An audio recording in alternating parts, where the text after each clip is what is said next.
Friends, welcome back to our channel. তোমরা সবাই কেমন আছো? আশা করি ভালোই আছো। আমি অনিন্দিতা, সুপ্রীতি মণ্ডল চ্যানেলে অনেক অনেক অনেক ওয়েলকাম জানাই। তো বন্ধুরা, আমি দেখো সকাল সকাল রেডি হয়ে পড়েছি। তো যাব আমি বাবার বাড়ি।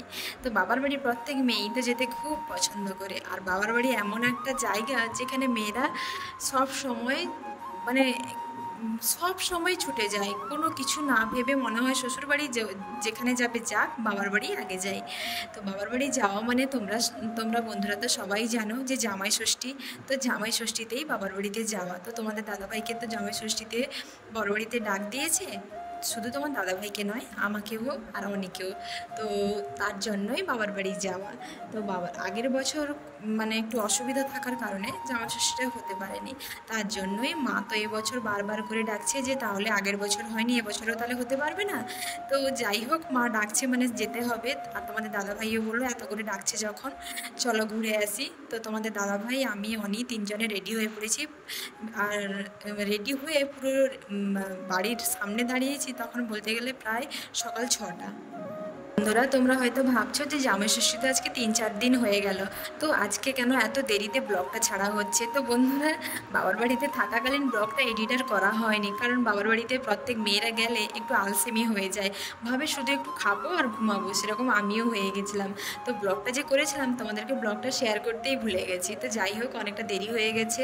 তো বন্ধুরা দেখো, আমি আমার বাবার বাড়িতে পৌঁছে গেছি। তো বাবার বাবার বাড়ি তো অনেক দূরে, তো যেতে তো অনেকটা সময় লাগবে। তো বাসে করে যাচ্ছি, তোমরা তো দেখতেই পেলে বাসে টোটোতে করে যাচ্ছি। তো বাবার বাড়ি পৌঁছে গেছি। তোমাদের দাদাভাইকে তো টিফিন দিয়ে দিয়েছে। তোমার দাদাভাই কিছুতেই ভিডিওর সামনে আসবে না, তবুও আমি লুকিয়ে একটুখানি করেছি, তোমাদেরকে পুরোপুরি দেখাতেও পারিনি, জাস্ট একটুখানি।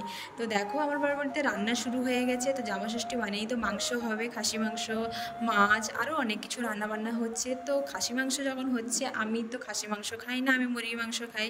তার জন্য মা আবার মুরগি মাংস আনিয়েছি। তো বাবার বাড়িতে তো প্রচুর গরম। আর আমার বাবার বাড়ি ঘর ভেঙে নতুন করে হচ্ছে, তো এজবেস্টার আর টিনের তৈরি বাড়ি, তো ভীষণ আরও গরম।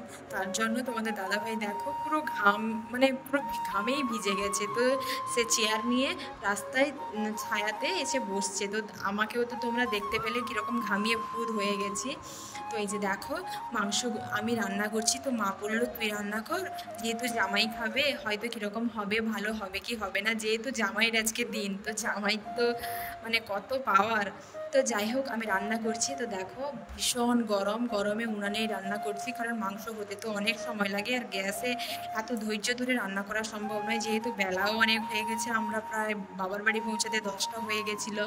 তো রান্নাটাও হতে দেরি হয়ে গেছে, যে কারণ আমাদের টিফিন খাওয়া ওটাতে একটু সময় যায়। তো সেসব কমপ্লিট হওয়ার পর রান্না বসেছে, তার জন্য তো অনেকটা দেরি হয়ে গেছে, প্রায় 1:30 মতন হয়ে গেছে। তো 1:30 হয়ে গেছে, জামাইকে কখন খেতে দিবে মানে এটা নিয়ে আমার মার ভীষণ তাড়াদ্দুম লেগেছে। তো বলছে তুই তাড়াতাড়িভাবে মাংসটা কর, যেভাবে হোক রান্নাটা কর। তো আমি দেখো গরমে পুরো হাঁপিয়ে যাচ্ছি, তবুও রান্না করতেই হবে মা যখন বলেছে। আর মা তো এত গরমে সত্যি পারে না, মারও তো বয়স হচ্ছে না, তো মা তো পারে না এত গরমে। আমি সেই জন্য একটু হেল্প করে দিচ্ছি। তো এই যে দেখো, আমি প্রায় মাংসের মশলা কষে ফেলেছি, আর উনানেও জোর জ্বালন দিয়ে দিচ্ছি যাতে তাড়াতাড়ি হয়। আর খাসি মাংস তো একটু শক্ত হয়, তাই বন্ধুরা আমি কী করেছি, প্রেসারে 3টে সিটি মেরে নিয়েছি যাতে তাড়াতাড়িভাবে হয়। তো তাড়াতাড়িভাবে যেভাবে রান্না করা যায় সেভাবেই আমি রান্না করছি।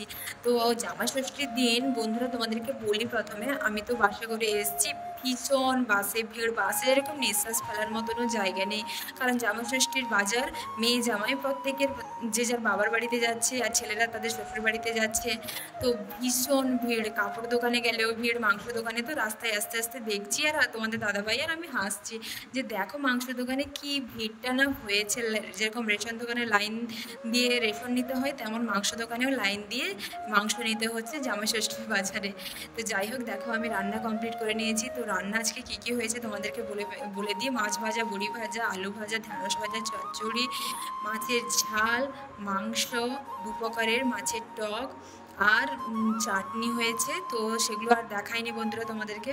তো দেখো, বিকেল বিকেল আমরা বাবার বাড়ির মন্দির যে আছে, তোমাদেরকে তো মন্দির তো দেখিয়েছি, সেই মন্দিরে বিয়ে, তো বিয়ের জল সাজতে এসছে।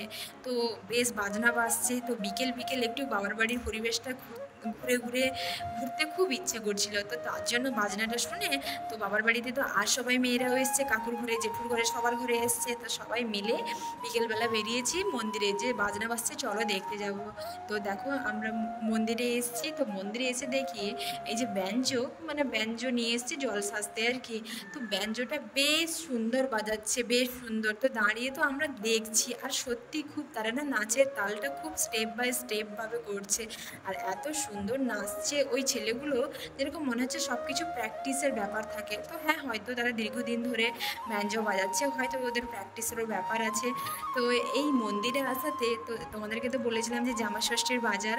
তো অনেক মানে কি বলবো, ছোটোবেলাকার বান্ধবীদের সঙ্গে দেখা হচ্ছে, আর বাড়ির কাছে মেয়েদের সঙ্গে দেখা হলে কত খুশি লাগে না মনটা। তাকে জিজ্ঞেস করছে যে কী রে কেমন আছিস, তোর বর কই, তোর ছেলে এত বড় হয়ে গেছে, আমি তাদেরকে জিজ্ঞেস করছি। এইভাবে যত মেয়েরা এসেছিলো সবাই মন্দিরের, মানে ওই পাশাপাশি আর কি ওই মন্দিরে এসছে। তো সবার সঙ্গে দেখা হচ্ছে, তো বেশ ভালো লাগছিলো। আমার তো খুব খুব খুব মানে মনের ভিতরে এত আনন্দ লাগছিল যে এতদিন পর সবার সঙ্গে দেখা হলো। যেহেতু সবার সঙ্গে তো দেখা হতে পারে না, সব সময় বাবার বাড়ি আসা হয় না, আমি যখন যাই ওরা তখন আসে না, বা ওরা যখন আসে আমি তখন যাই না। তো এইভাবেই তো দেখা আর হতে পারে না, দীর্ঘ বছরও আমাদের বিয়ে হয়ে গেল। তো যাই হোক, জামাই ষষ্ঠীর উপলক্ষে দেখা হয়ে গেল। তো বাবার বাড়ির মাঠে এসেছি বন্ধুরা, মাঠ অনেক দিন মাঠে বেরায়নি, সেই বাবার বাড়িতে গেলেই মাঠে যাওয়া হয়, যেহেতু বাবার বাড়ির একদমই পাশ থেকেই মাঠটা শুরু। তো তার জন্য আমরা যখন বিয়ের আগে থাকতাম তখন মাঝে মধ্যে বিকেলবেলা মাঠে ঘুরতে বেরাতাম। তো এখন তো আর বিয়ের পর মাঠে কখনো বেরানো হয় না, বাবার বাড়িতে গেলে সেরকম টাইম করে কখনো বেরানো হয় না। তো যাই হোক, আজকে টাইম পেয়েছি তাই বেরিয়েছি। তো মাঠে গিয়ে দেখি পুরো লোকে লোকান্ন, কী ব্যাপার, যখন দেখি এখানে বাদাম চাষ হয়েছে, সবাই বাদাম তুলতে মাঠে বেরিয়েছে, ঘরের মেয়ে বউ সবাই। তো এই যে দেখো, তোমাদেরকে দেখো, এখানে বাদাম, আমার বাবার বাড়ি এখানে বাদামের চাষ হয়, সবাই করেছে।